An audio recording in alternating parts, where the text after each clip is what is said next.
Rekaman sudah dimulai.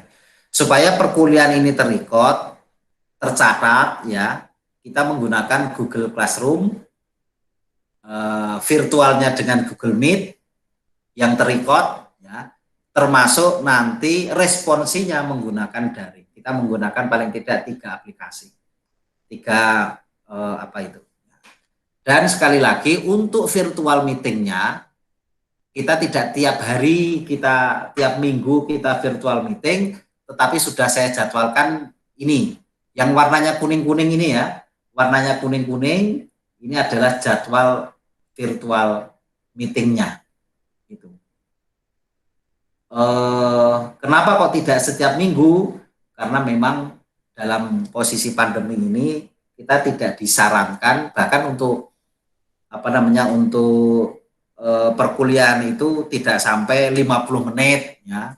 Kemudian misalnya 14 kali pertemuan itu ya jangan 14 kali pertemuan full, tetapi maksimal 6 kali. Kurang lebih 6 kali. Ini sudah berapa kali? 1, 2, 3, 4, 5 ya, 5. Ini 5 kali saya kira sudah cukup. Mungkin dari metode perkuliahannya ada yang perlu ditanyakan, silakan.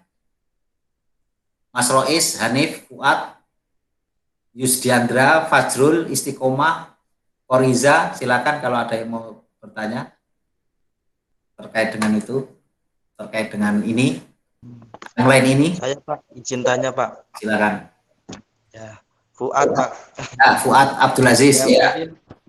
Mungkin gini Pak, kami sebenarnya sudah menyiapkan beberapa referensi terkait dengan mata kuliah yang nanti Bapak sampaikan. Ya. Mungkin bisa diberi gambaran pada kami Pak, apa yang menjadi buku pegangan Bapak itu biar kami juga mencari nanti sinkron terjadinya gitu Pak. Oke, ya. Terima kasih Pak. Terkait dengan bagaimana tadi ini baru timeline-nya ya, timeline atau waktu perkuliahan kita. Sementara yang terkait dengan buku-bukunya saya sampaikan di RPS-nya, bisa kalian lihat itu. Nih saya share. RPS juga sudah saya share di Google Classroom. Sudah gabung semua belum di Google Classroom-nya? Kalau kalian sudah gabung mestinya sudah bisa download itu. RPS maupun template-nya. Oke. Ya, terima kasih Pak. Oke. Saya baru gabung soalnya. Oke. Nanti dilihat. Ini terkait dengan RPS ya. Saya perlihatkan itu. Nih, program Magister Ilmu Syariah. Rencana pembelajaran semester ya. Kita mempunyai capaian pembelajaran yang umum untuk mata kuliah politik hukum atau HAN dan kebijakan publik ini. Mahasiswa mampu mendalami kajian dalam politik hukum Islam di Indonesia. Nah, jadi karena kita Magister Ilmu Syariah, maka ditekankan di dalam kajian politik hukum ini adalah politik hukum Islam di Indonesia. Kita tidak berbicara politik hukum secara umum, tetapi bagaimana politik hukum Islam ya, atau hukum Islam sendiri itu mempengaruhi di dalam kebijakan-kebijakan pembuatan atau penyusunan hukum di Indonesia. Jadi kita harapkan nanti mahasiswa mampu mendalami kajian itu, baik dalam aspek hukum ketatanegaraan, dalam hukum perdata Islam, dalam hukum pidana Islam, maupun di dalam hukum ekonomi Islam. Kita tahu bahwa kebijakan atau politik hukum di Indonesia yang dipengaruhi oleh hukum Islam itu di berbagai macam aspek, di berbagai aspek. Di dalam hukum ketatanegaraan ternyata juga dipengaruhi oleh ada beberapa aspek-aspek hukum Islamnya, atau bisa dilihat dari aspek makosid syariahnya. Kemudian dari sisi hukum perdata Islam, kita tahu ada hukum perkawinan Islam, jelas itu banyak mengadopsi dari sisi-sisi hukum Islam, termasuk hukum pidana Islam. Ya, Aceh itu menjadi sebuah daerah yang saya kira mengadopsi hukum Islamnya lebih banyak daripada hukum-hukum di wilayah lain. Dan yang terakhir adalah hukum ekonomi Islam. Ini juga banyak ya, terkait dengan itu ada beberapa kebijakan negara yang mengadopsi terkait dengan keekonomian Islam ya, yang diwujudkan di dalam peraturan perundang-undangan. Gitu. Jadi nanti kita harapkan mahasiswa sampai ke sana. Mata kuliah HAN dan Kebijakan Publik atau Politik Hukum merupakan mata kuliah khusus konsentrasi hukum tata negara. Ini hanya diajarkan di konsentrasi HTN, tidak di HKI dan tidak ada juga di HES, Hukum Ekonomi Syariah. Mata kuliah ini akan mendalami mengenai politik hukum di Indonesia. Jadi akan spesifik pada politik hukum di Indonesia, hukum di Indonesia. Tentang sejarah perkembangannya serta perkembangannya dari awal kemerdekaan. Dari awal kemerdekaan bagaimana sampai sekarang bagaimana. Di samping itu akan dilakukan kajian mengenai politik hukum Islam di Indonesia sebagai ciri khas dari pembelajaran pada magister ilmu syariah. Kita tidak berbicara politik hukum secara umum, tetapi kita lebih spesifikkan di dalam kajian politik hukum Islam. Ini nanti kita harapkan juga muncul di dalam tesis-tesis kalian. Jadi karena tesis kalian itu harus berkonsentrasi hukum tata negara, maka salah satu kajian yang bisa diambil mahasiswa konsentrasi hukum tata negara terkait tesisnya dalam tesisnya adalah kajian politik hukum Islam di Indonesia. Contohnya apa, Pak? Nah, contohnya terkait dengan tema-tema yang akan kita bahas. Memang beberapa sudah ada yang menulis itu, ya. Ada yang mau menulis tentang semester kemarin, ada yang mau menulis tentang haji. Ya, jadi ya, kebijakan pengaturan haji, ya, perkembangan kebijakan pengaturan haji di Indonesia yang berkembang dari tahun ke tahun itu. Nah, materi yang nanti yang akan kita bahas ada 1, 2, 3, 4, 5 sampai 13 ini ya. Nanti akan kita lihat bahwa dari awal kita umum dulu tentang sejarah politik hukum di Indonesia, kemudian berkembang kita bagi di dalam masa-masa pasca kemerdekaan Indonesia, di masa demokrasi liberal, demokrasi terpimpin, Orde Baru, reformasi. Nah, terkait dengan pertanyaan tadi dari Mas Fuad Abdul Aziz, apa Pak? Ada buku referensi utama dan ini menjadi buku babonnya politik hukum di Indonesia, yaitu bukunya Pak Mahfud MD dengan judul Politik Hukum di Indonesia. Jadi silakan nanti ambil buku ini, buku Politik Hukum di Indonesia. Saya cari dulu, mungkin saya membawa ini.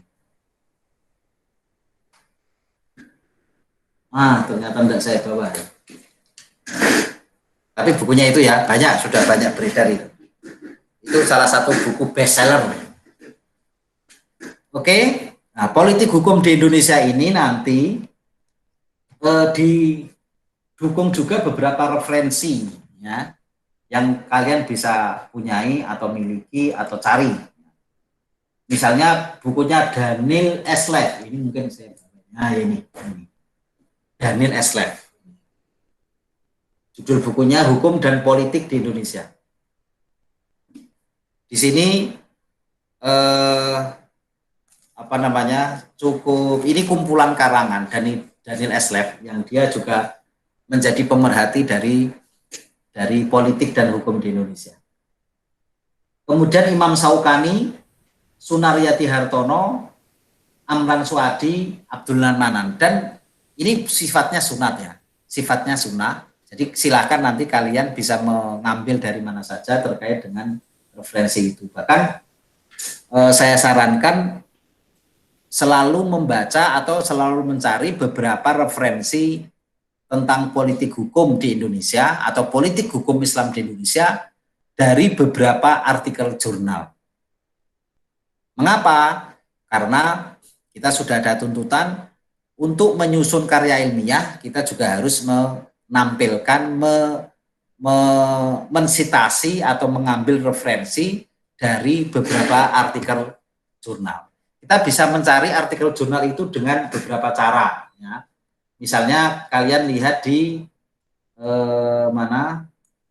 Ini saya tuliskan di sini. Di moraref.org. Ya.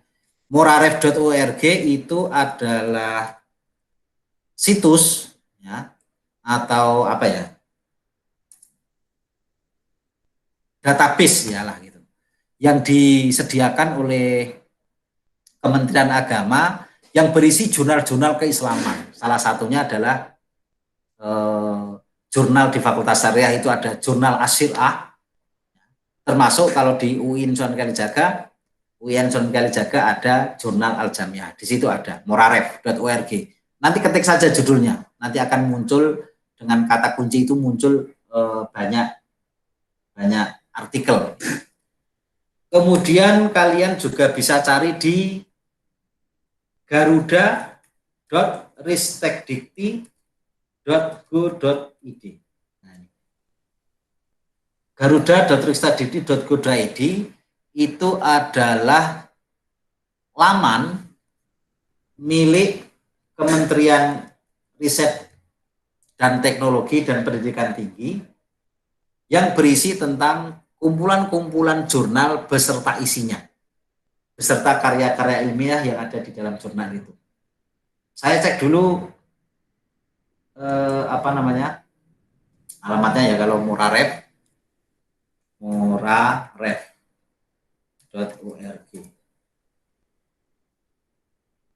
Nah, ini.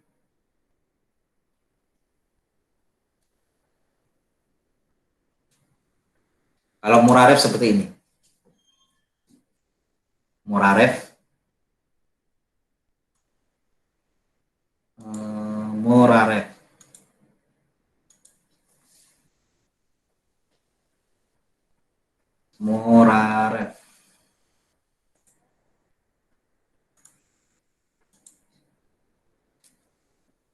Nah, ini moraref. Ini moraref. Kemudian ada lagi apa tadi? Garuda Ristekdikti. .go.id.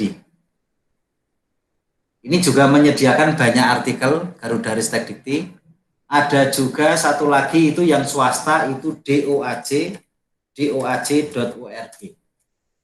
Jadi 3 channel ini kalian harus punyai, harus hafal. Tinggal nanti kalian akan mencari artikel jurnal tentang politik hukum Islam di Indonesia. Atau besok pada saat Anda meneliti tesis, Anda gunakan 3 laman ini untuk pencarian artikel. Oke ya. Jadi itu tentang materi, referensi, kemudian media pembelajaran. Saya kira tadi sudah saya sampaikan, kita menggunakan Google Meet untuk virtual meetingnya, kita menggunakan Learning Uinsuka untuk kuisnya atau responsinya, dan kita menggunakan Google Classroom untuk manajemen kelasnya. Kita tidak menggunakan WhatsApp di dalam pengelolaan kelas. Jadi itu, Mas. Ada pertanyaan lain? Silakan.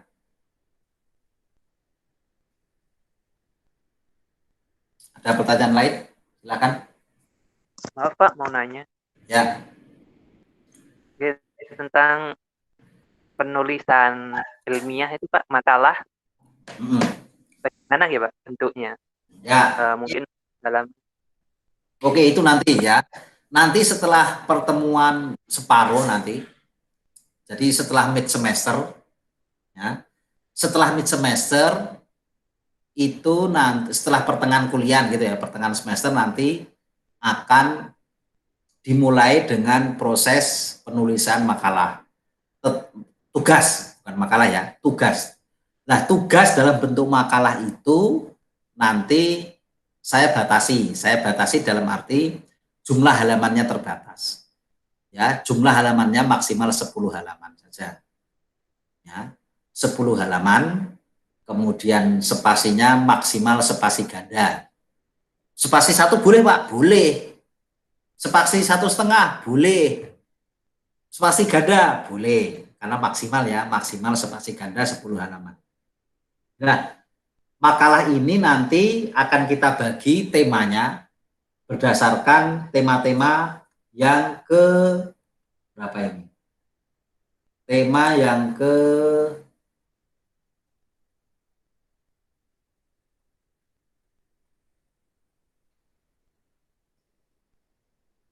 4, tema yang keempat. Ya. Tema yang keempat nanti akan mulai kita bagi berdasarkan mahasiswanya. Dengan catatan itu tadi, ya 10 halaman. Tetapi yang perlu saya camkan, nah ini yang perlu saya camkan, ketika kalian mahasiswa itu membuat makalah, itu harus menjaga orisinalitas, gitu ya. Harus menjaga orisinalitas. Makalah yang masuk ke saya, yang nanti dikirimkan melalui Google Classroom, itu nanti akan saya download dan akan saya cek tingkat plagiasinya. Menggunakan alat Turnitin, yang ini milik kampus ya. Ini fasilitas kampus, jadi tugas makalah yang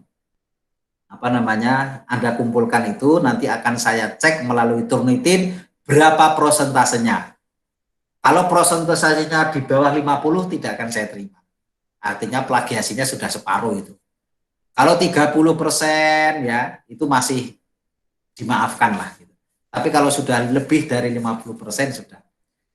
Di dalam tesis yang besok yang Anda susun pun itu juga diberlakukan cek plagiasi dengan Turnitin. Ya. Berapa Turnitin yang harus dipenuhi? Itu maksimal untuk tesis adalah 25%. Artinya yang dimakfu plagiasinya adalah 25%. Kalau lebih dari 25% tidak boleh didaftarkan di prodi untuk dimunakosahkan. Oleh karena itu mahasiswa harus mulai berlatih menyusun kalimat sendiri ya. Kalau mengambil dari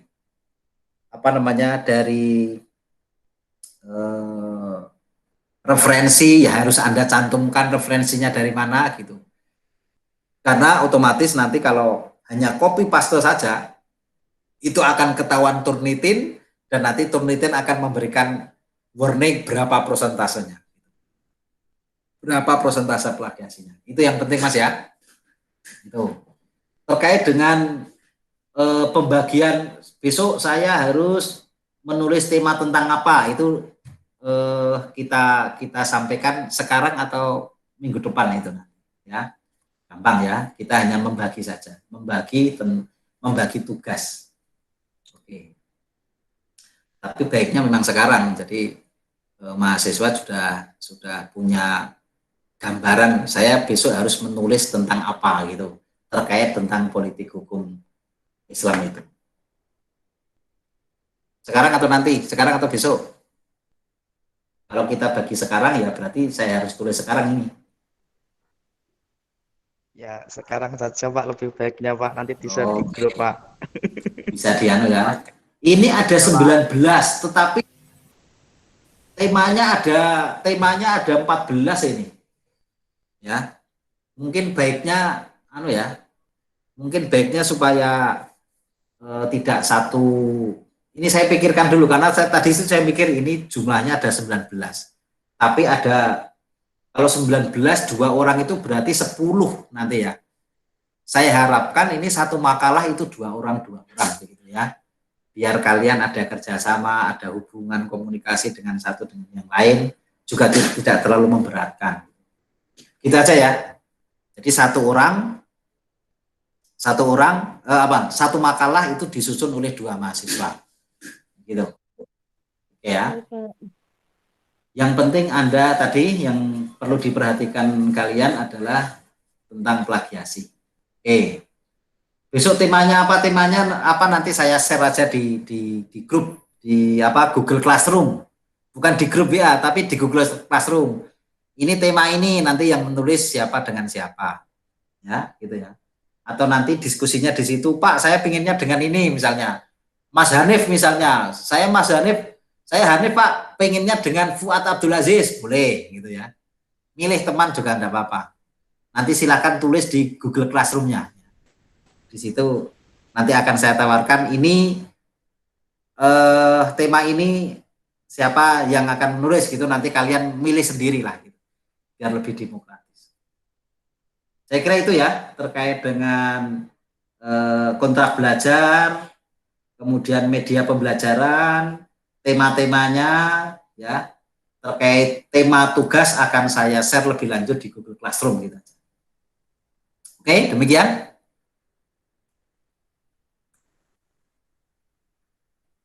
Ya, saya akan menyampaikan materi sebentar tentang ini, tentang sejarah politik hukum di Indonesia. Oke.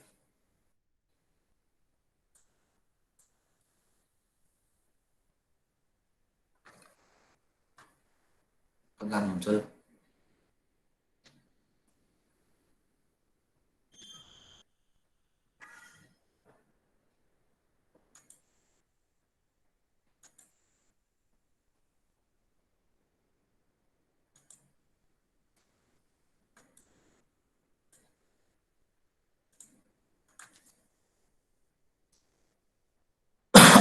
Oke, sebagai pengantar ya, sebagai pengantar akan saya sampaikan ini. Politik hukum. Nggak gerak. Oke, jadi ini nama awalnya adalah HAN dan Kebijakan Publik, tapi karena HAN dan Kebijakan Publik itu kita kaji lebih condong ke Magister Administrasi Publik, maka di dalam Magister Ilmu Syariah kita ganti menjadi Politik Hukum. Sekarang kita lihat sejarah hukum bangsa Indonesia. Kita nanti di dalam Politik Hukum Indonesia itu hanya akan mengkaji kebijakan hukum pasca kemerdekaan. Dalam mata kuliah ini kita kaji hukum pasca kemerdekaan. Kita tidak akan melihat sejarah hukum Indonesia atau hukum Indonesia sebelum kemerdekaan. Gitu. Tetapi kita perlu lihat dulu, kita feedback ke belakang ya, bagaimana perjalanan sejarah hukum bangsa Indonesia.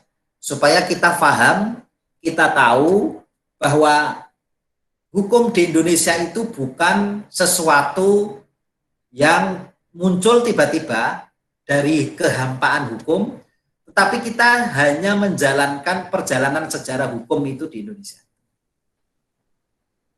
Kita bisa bagi menjadi dua klaster atau tiga klaster gitu. Tiga klaster. Klaster yang pertama atau tiga fase. Fase yang pertama adalah hukum bangsa Indonesia sebelum 1602. Kemudian hukum Indonesia pada masa 1602 sampai 1945, ini masa kolonialisasi, dan hukum Indonesia setelah 1945. Kita tahu bahwa 1602 itu fase prakolonialisasi. Yang kita hitung sejak 1602 ketika berdirinya VOC, ya, sebuah kongsi dagang milik Belanda. Jadi perusahaan dagang, VOC itu perusahaan dagang, bukan negara. VOC adalah perusahaan dagang milik orang-orang Belanda yang kemudian diizinkan oleh pemerintah atau kerajaan Belanda untuk menancapkan kekuasaannya di wilayah Nusantara. 1602 sampai 45 ini masa kolonialisasi. Ya. Kemudian pasca tahun 1945 itu adalah pasca kemerdekaan. Nah, nanti kita kaji politik hukum di Indonesia itu hanya setelah 1945. Kita tidak bicara politik hukum di Indonesia masa kolonialisasi, dan kita tidak bicara politik hukum Indonesia sebelum 1602. Karena nanti kita akan bicara tentang sejarah politik hukum. Itu nanti ada bagiannya sendiri, ada kajiannya sendiri. Tapi kita hanya akan mengkaji politik hukum di Indonesia pasca 1945. Nah, sebelum 1602, hukum di Indonesia itu atau fase prakolonialisasi, hukum yang berlaku di Indonesia adalah hukum adat. Dan hukum kerajaan yang ada di Indonesia. Jadi kita tahu sebelum kedatangan orang-orang Portugis, orang-orang Belanda, ya. Belanda datang pertama itu di Banten, ya, 1596. Kemudian orang-orang Portugis bahkan lebih dulu datang ke Malaka, kemudian menguasai Malaka. Di situ di Indonesia, di Nusantara, belum disebut Indonesia, ya. Di Nusantara itu banyak kerajaan. Ada kerajaan Demak, ada kerajaan Majapahit, ada kerajaan Mataram Islam. Bahkan sebelumnya ada kerajaan Singasari, kerajaan Kutai, dan macam-macam kerajaan Pajajaran.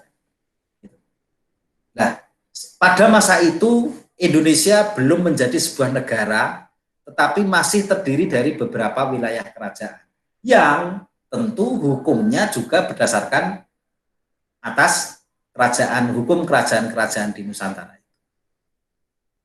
Nah, setelah 1602, ya, kemudian fase adalah fase kolonialisasi. Di sini 1602 sampai 1945, hukum yang berlaku di Indonesia sedikit demi sedikit, hukum asli bangsa Indonesia, entah itu hukum adat, entah itu hukum kerajaan, itu digeser oleh hukum Barat. Di situ nanti kita mengenal ada beberapa negara yang pernah menjadi kolonial di Indonesia. Ya, ada Belanda, ada Prancis, bahkan Inggris. Gitu. Nanti kita lihat satu persatu.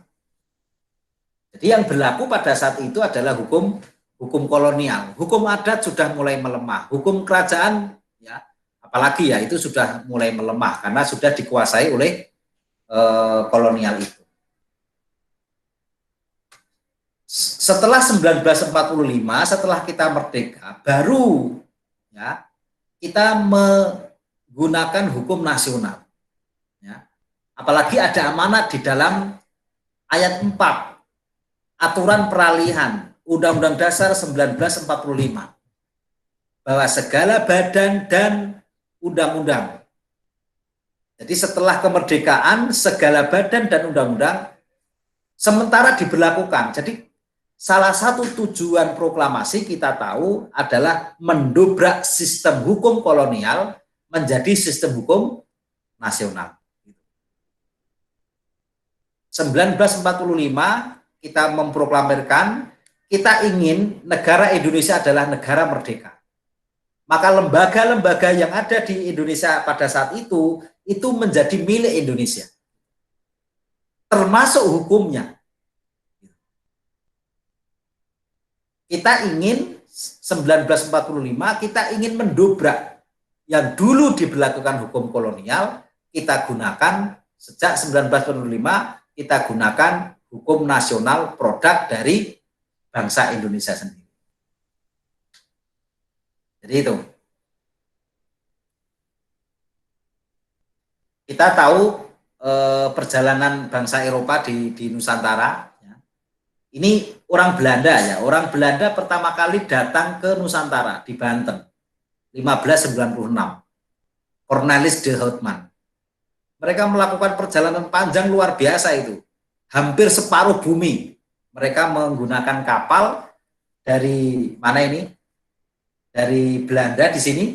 Nah, mereka berlayar pinggir Eropa, kemudian masuk di pinggir mengelilingi Afrika ya, sampai di Asia Barat Daya, India, kemudian mereka berlabuh ke Nusantara, di Banten pertama kali. Mereka memang tujuan pertama adalah berdagang. Ya. Tujuannya adalah berdagang, karena mereka ingin kulaan, ingin mengambil sesuatu yang itu berasal dari Nusantara dengan cara jual beli, barter ya, yang setelah itu mereka bawa lagi ke Belanda, kemudian dijual dengan harga yang tinggi. Salah satunya yang terkenal di Belanda itu adalah pala, ya, yang banyak ditanam di Maluku ya. Pala itu adalah buah yang itu nanti bisa diekstrak menjadi minyak, dan minyak itu nanti menjadi hangat gitu. Jadi pala itu adalah menjadi penghangat bagi orang-orang Eropa yang cuacanya cukup dingin. Itu. Jadi pertama kali orang Belanda datang ke Nusantara itu niatnya berdagang. Tapi lama-kelamaan mereka kemudian berpikir, lah ini orang-orang inlander ya gitu. Orang-orang pribumi ini kok satu, kekuatannya lemah, mereka terdiri dari banyak kerajaan. Jadi sangat mungkin untuk diadu domba, divide et impera. Yang kemudian yang kedua, dari sisi teknologi senjata, mereka lemah gitu. Mereka pakai keris, pakai tombak. Orang Eropa sudah menggunakan bedil, pistol begitu ya, meriam gitu. Tapi orang pribumi masih menggunakan keris, tombak, dan lain-lain. Akhirnya niat awal berdagang itu kemudian berubah niatnya untuk menguasai begitu. Berdirilah 1602 itu Verenigde Oost-Indische Compagnie, atau sering disingkat dengan VOC. VOC itu sebuah perusahaan yang didirikan oleh orang-orang Belanda setelah mendapatkan izin dari kerajaan Belanda untuk menguasai Indonesia. Nah, 1602 VOC yang walaupun pertama kali hanya didirikan di Batavia atau Betawi, ya, mereka kemudian membuat benteng kota lama sekarang kalau di Jakarta bisa kalian lihat. Tapi semakin lama mereka semakin menguasai. Bahkan oleh kerajaan Belanda, VOC itu diberi hak namanya hak oktroy, hak istimewa seperti negara. Karena sudah cukup jauh kan, mereka kan berada di Nusantara. Sementara negara asalnya adalah negara Belanda. Mereka diberikan hak istimewa untuk berdiri seperti negara, punya tentara, punya uang, ya, punya mata uang sendiri, kan ada kan mata uang VOC itu. Punya tentara, punya mata uang, ya, dia mengatur seperti negara, bahkan dia bisa memberlakukan hukum-hukumnya dalam bentuk plakat-plakat. Ya. Jadi plakat dalam bahasa Indonesia itu dari bahasa Belanda plakat juga, plakat tapi hanya dua. Ya. Di situ kemudian ditulis tentang aturan-aturan yang dikeluarkan oleh VOC, kemudian ditempel-tempelkan di pojok-pojok kota. Ini ya. VOC. Nah, VOC kemudian menguasai. Mereka kemudian mengadu domba antar kerajaan, ya. Diadu domba. Saya kalau cerita Mataram Islam, saya bisa menceritakan ini terkait mereka bagaimana mengadu domba antar anak kerajaan. Mengadu domba ini dengan itu, ya. Misalnya mengadu domba antara Amangkurat II, ya, dengan Trunojoyo dari mana? Dari Madura. Ini orang Pamekasan tadi siapa tadi? Jadi itu salah satu contoh. Dan di berbagai kerajaan VOC melakukan hal yang sama karena memang politiknya adalah divide et impera. Diadu, kuasai. Karena hanya dengan diadu, hanya dengan kerajaan itu mereka bertarung sendiri, maka mereka akan lemah. Oke. VOC cukup lama ini ya. VOC cukup lama berkuasa di Nusantara. Kita lihat, setelah 1602 mereka berdiri, bubarnya tahun 1799. Sudah abad ke-18, menjelang abad ke-18. Kita lihat, kita hitung, ternyata VOC menguasai Nusantara 197 tahun. Saya ulangi lagi, VOC menguasai Nusantara 197 tahun, Mas. Luar biasa. Kita merdeka baru berapa tahun?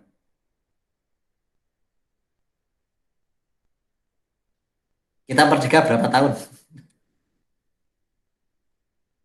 Belum ada setengahnya, Pak. Setengahnya belum ada, luar biasa. Ya. Luar biasa. Luar biasanya apa? Luar biasanya itu orang Indonesianya itu loh.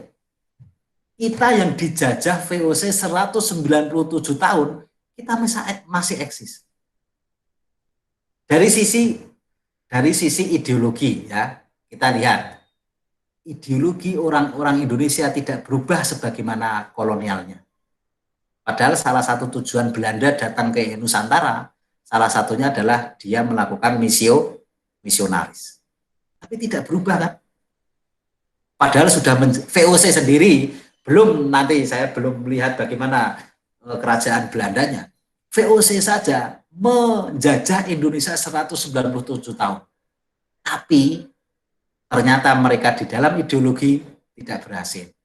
Ini berbeda ketika Inggris dan Prancis menjajah mana ini? Amerika. Ya. Orang Amerika yang dulu nggak tahu agamanya apa, orang-orang Indian itu, mungkin animisme, dinamisme ya. Tapi kemudian setelah mereka kedatangan orang Inggris dan Prancis, dan kemudian mereka memerdekakan diri dari Inggris dan Prancis itu, ada Independence Day, ada hari kemerdekaan orang Amerika itu. Sekarang Amerika mayoritas Nasrani, Katolik, Kristen. Tapi tidak terjadi di Indonesia. Kita dijajah ratusan tahun oleh negara Belanda, negara Prancis, bahkan Inggris, tapi ternyata tidak mengganggu ideologi yang dulu sudah disebarkan oleh para ulama-ulama jauh sebelum Belanda dan orang Eropa Barat itu datang ke Nusantara. Awalnya kita mayoritas Hindu, Buddha, sebagaimana kerajaan-kerajaan awal. Tapi setelah itu, ketika mulai masuk orang-orang ulama, ada yang bilang Gujarat, ada yang dari Yaman, Hadramaut, mereka kemudian menyebarkan Islam, ternyata kemudian Islam sekarang menjadi jumlah terbesar di Indonesia. Dan bahkan dunia. Jumlah orang Arab, orang Muslimnya di Arab Saudi, Mesir, gabung jadi satu, masih kalah dengan jumlah orang Muslim yang ada di Indonesia. Luar biasa. 197 tahun, 7 tahun VOC menguasai Nusantara, dan kita bisa lihat juga berapa triliun, berapa biliun kekuasaan atau kekayaan yang ada di Indonesia diangkut ke negara Belanda. Ya. Kalau kalian diberikan kesempatan datang ke Belanda, di bangunan-bangunan di Nederland, di mana? Di Belanda itu, di ibu kota Belanda mana? Kalau lupa malah. Ibu kota Belanda di mana, Mas? Amsterdam. Di Amsterdam. Kalau kalian pernah ke sana atau besok kalau kalian diberikan kesempatan ke sana, lihat bangunan-bangunan tua di Amsterdam ada tahun-tahunnya. Misalnya di situ ada sebuah kantor tua, tulisannya 1750 misalnya. Itu didirikan, berarti gedung itu didirikan tahun 1750.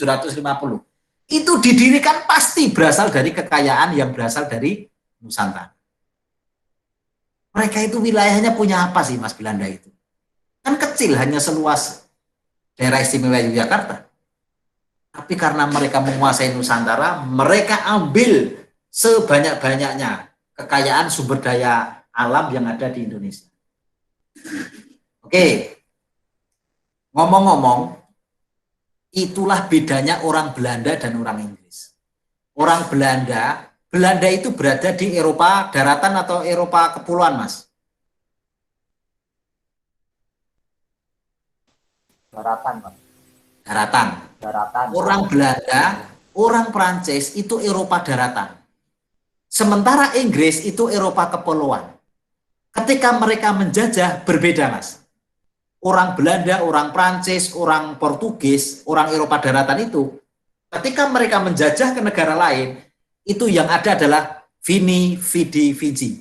Datangi, kuasai, ambil sebanyak-banyaknya sumber daya alamnya. Dan hukumnya adalah hukum sivil, ya, civil law system. Tapi Inggris itu apa namanya, negara kepulauan di Eropa. Sistemnya juga kerajaan. Kerajaan di Inggris itu bertahan sudah ribuan tahun. Ketika mereka menjajah Singapura, Malaysia, mana lagi, Australia, dan negara-negara yang dijajah Inggris itu, ternyata justru mereka menganggap Inggris itu bukan penjajahnya, tapi Inggris adalah gurunya gitu. Jadi Inggris itu ketika melakukan kolonialisasi, konon, ya ini perlu dibuktikan juga dalam sejarah. Ketika mereka melakukan kolonialisasi itu, Inggris tidak mengambil sumber daya semaksimal, tetapi mereka juga ada apa namanya, mendidiknya begitu. Jadi orang-orang Inggris itu juga kemudian mendidik. Kita lihat bagaimana orang Singapura maju berkembang, mana Malaysia juga walaupun udah dari kita merdekanya, tapi justru cepat sekali perkembangannya. Tapi untuk orang Belanda ini enggak. Belanda ketika menjajah Indonesia itu luar biasa kejamnya. Mengambil sebanyak-banyak sumber daya alam. Tahun 1800 setelah VOC bubar, kemudian 1800 kemudian Nusantara dikuasai oleh Belanda Prancis. Ya. Yang kemudian Prancis menunjuk Gubernur Jenderal Daendels untuk menjadi penguasa Prancis yang berada di Hindia Belanda. Kenapa itu terjadi? Karena VOC bubar dan Belanda dijajah oleh Prancis. Jadi saya ceritakan ya, ini kan ada dua negara ini, Belanda dan Prancis. Belanda sudah dulu datang ke Nusantara. Prancis terjadi gejolak politik di dalam negaranya, sehingga muncullah revolusi Prancis tahun 1790-an. Terjadi revolusi Prancis yang akhirnya Raja Prancis Louis ke-16 itu kemudian tumbang, digantikan siapa penguasa Prancis, yaitu Napoleon Bonaparte. Napoleon Bonaparte sebagai penguasa Prancis itu kemudian melakukan ekspansi ke Eropa daratan, salah satunya adalah Belanda. Belanda sempat dikuasai oleh Prancis 11 atau 12 tahun.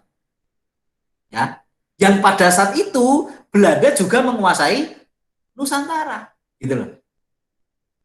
Belanda menguasai Nusantara melalui VOC-nya, tetapi negara Belanda sedang dikuasai oleh Prancis. Oleh karena itu, ketika Belanda dikuasai oleh Prancis, maka wilayah Hindia Belanda pun, yaitu Nusantara, itu oleh Belanda diserahkan juga kepada Prancis. Sehingga gubernur jenderalnya yang ditunjuk oleh Prancis ke Nusantara adalah gubernur jenderal dari Prancis. Yang kita kenal sampai sekarang adalah gubernur jenderal Daendels. Siapa dia? Orang yang membuat jalur pos dari Anyer di Jawa Barat, di Banten, sampai Panarukan, tempat tinggalnya siapa tadi? Mas siapa tadi? Istiqomah Fadrila, Pak. Nah, Mas Istiqomah itu. Panarukan di situ. Anyer Panarukan 1000 kilo. Kok nggak sampai Banyuwangi ya? Nggak tahu, mungkin aspalnya habis kali ya. Nah, karena sampai Banyuwangi masih jauh kan Mas Istiqomah. Iya, Pak. Masih jauh. Dia membuat jalur pos namanya yang kita kenal dengan jalur Daendels. Daendels itu adalah orang Prancis ya, yang ditunjuk oleh Prancis agar dia menjadi gubernur jenderal di Hindia Belanda. Gitu ya. Jadi itu perkembangannya bangsa Eropa yang ada di Nusantara. Oke, kita lanjutkan minggu depan ya. Ini masih ada beberapa slide yang harus saya tampilkan nanti, tapi saya sampaikan minggu depan aja. Baik, Pak. Oke, gitu. Demikian kita Baik, Pak Bayhan. akhiri sampai Pak Bayhan. sekian. Ya,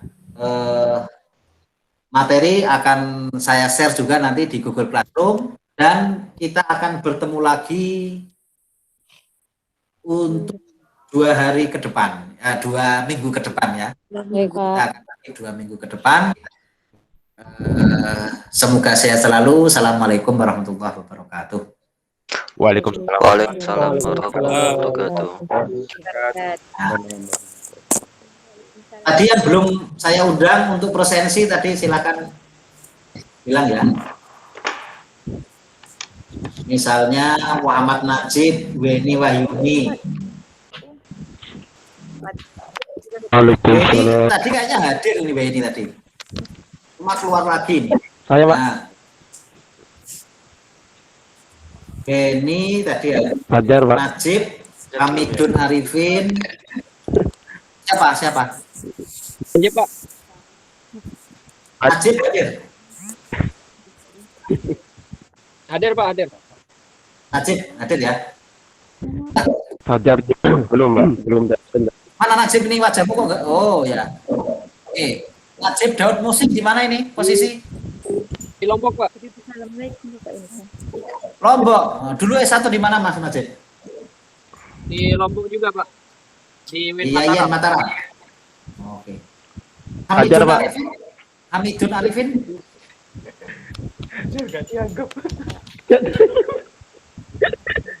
Miftahul Fajar. Hadir, Pak. Iki, Pak. Niki, Pak. Ya, Pak. Nah, Hamidun. Mas Fajar diganti namanya biar kelihatan. Nah, namanya diganti itu. Ya, Pak. Nyerang orang. Hamidun Arifin, Miftahul Fajar, mana Miftahul Fajar? ini, Pak. Hadir, Pak. Hadir ya. Ya, Pak. Nanti diganti, timnya diganti, Enggak kenalan dulu nih, Pak. diganti nama. Namanya sulit mungkin, Pak. Nah, Nurul Arifin. Nggak ada ya. Tadi Izatul Ulia sudah saya presensi Izatul Ulia. Jadi yang nggak hadir cuma 2 ini, Nurul Arifin dan Hamidun Arifin.